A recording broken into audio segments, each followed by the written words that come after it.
N'Golo Kanté, known for his shy demeanor and genuine smile, was regarded as one of the most respected figures in world football. His journey, from a modest upbringing in the outskirts of Paris to winning the Premier League and lifting the World Cup, served as an inspiration for millions. Wherever he played, Kanté embodied humility, relentless work ethic, and quiet excellence. Yet, in the flashy world of sports marketing, such authenticity wasn't always the kind of brilliance that got celebrated. When a major European sports brand began planning the launch of their latest line of football boots, they decided to feature some of the brightest stars of the game. Under the slogan, "Champions of Today," the campaign aimed to showcase the players shaping the future of football. The lineup included a famous French striker adored for his flair, a German midfielder praised for his clinical precision, a Spanish goalkeeper who was a social media sensation, and of course, N'Golo Kanté, the humble powerhouse. During the photo shoots, Kanté behaved exactly as everyone expected: punctual, respectful, ready to do whatever was needed. He carried his own gear, greeted everyone warmly, and followed the photographer's instructions without complaint. The camera caught him sprinting, passing, smiling, moments as real and genuine as the man himself. Behind the scenes, however, the marketing team had made a decision. Despite Kanté's undeniable greatness, they felt he lacked the marketable charisma they sought to spotlight.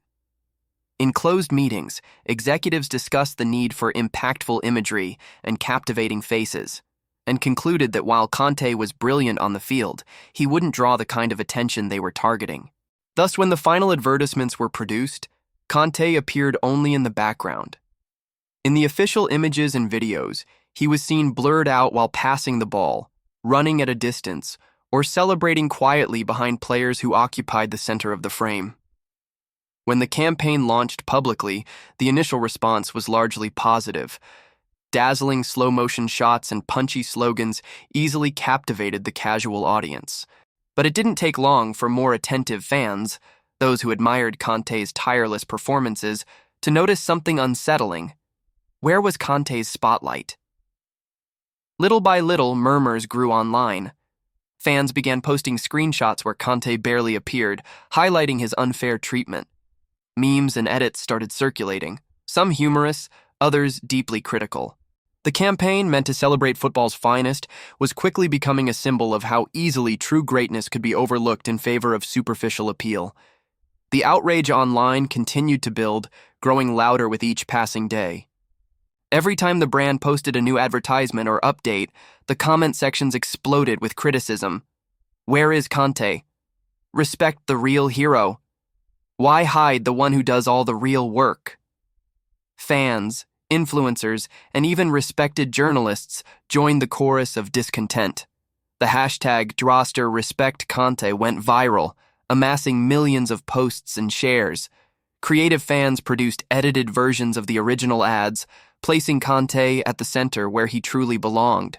Others made posters crowning him the invisible hero of football, turning the campaign's oversight into a powerful symbol of a larger issue: how commercial image often trumped real merit in sports marketing. Inside the company's headquarters, tensions were high. At first, executives hoped the storm would pass, as so many internet controversies often did.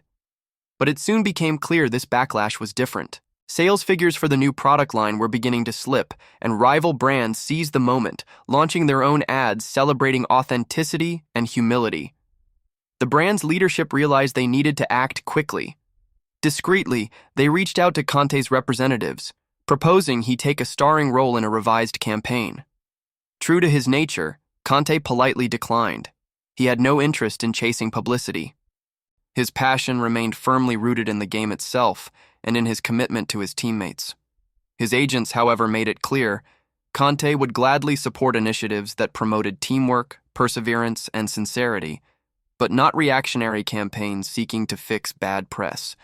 With no other choice, the brand decided to completely rework their strategy. They began planning a new campaign titled The Invisible Heroes, a series dedicated to the players and figures who made football great without seeking the spotlight. This time, the focus would be genuine, highlighting real moments of hard work, team spirit, and humility, not manufactured glamour. Meanwhile, fan movements online only grew stronger. Some organized boycotts. Others created petitions demanding a public apology. Fans circulated heartfelt videos of Kanté's greatest moments, those incredible tackles, tireless runs, and selfless passes, celebrating the quiet excellence he brought to the pitch. Even during matches, the sentiment echoed. In one particularly symbolic game, Kanté, at the center of a media storm, delivered an outstanding performance. Flawless recoveries, key passes, and even a rare goal. At the final whistle, the crowd gave him a standing ovation. When reporters asked about the controversy, he simply smiled and said, "I'm just happy to help my team. That's all that matters." That humble response only deepened public admiration for him. Without seeking it, without demanding anything, Kanté had exposed a deep flaw in the way the football world and marketing often overlooked true greatness. The company realized that fixing their mistake would take more than a new commercial. It would require a public acknowledgement of their failure and a real effort to honor the values Kanté represented. Thus, they began preparing a major event, a tribute to the unsung heroes of football, with Kanté as the central figure. But the lingering question remained. Would it be seen as genuine, or too little, too late? The day of the relaunch finally arrived. The brand organized a major event in Paris, held at a cultural center known for its contemporary exhibitions, a symbolic choice to show they intended to do things differently. Major media outlets, famous football personalities, influencers, and representatives from organizations promoting inclusion in sports were all invited. At the center of the stage, a massive screen displayed a simple and powerful message. Celebrating those who inspire without seeking the spotlight. There was no flashy music, no dramatic montages. Instead, the audience watched a series of short documentaries, stories of unknown players on dusty fields, grassroots coaches dedicating their lives to youth, medical staff working tirelessly behind the scenes.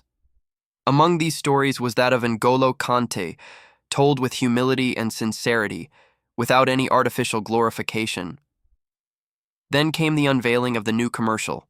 It showed Kanté exactly as he was, tirelessly running, supporting teammates, smiling genuinely after a successful play.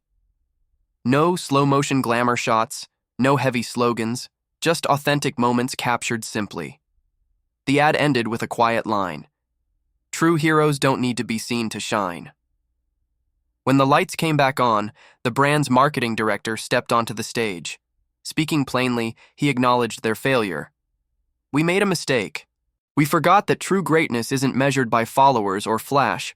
Today we apologize, not only to N'Golo Kanté, but to all those who work silently and with heart." The speech, broadcast live, was met with a mix of applause and cautious optimism. Some praised the effort. Others remained skeptical, knowing that trust would take time to rebuild. Kanté was present at the event, true to his nature, but refused any exaggerated honors. Instead, he spent time quietly with children from invited charities, posing for photos, sharing genuine smiles, far from the center of attention. In the following weeks, the new Invisible Heroes campaign resonated deeply with the public. More than a commercial success, it sparked real conversations about the values that football, and by extension, society, should champion. Other brands followed suit, focusing more on teamwork, authenticity, and perseverance rather than glamour and fame. Sales for the brand slowly recovered, but more importantly, Kanté's legacy grew even stronger. Without ever seeking the spotlight, he had become a universal symbol of dignity, humility, and true greatness. When asked later about the whole controversy, Kanté answered simply, in his soft, unassuming way, "I just want to play football and help my team. That's all that really matters." And so, N'Golo Kanté remained exactly who he had always been, a giant of humility, loved not for a crafted image, but for the genuine spirit he brought to the game and to the world.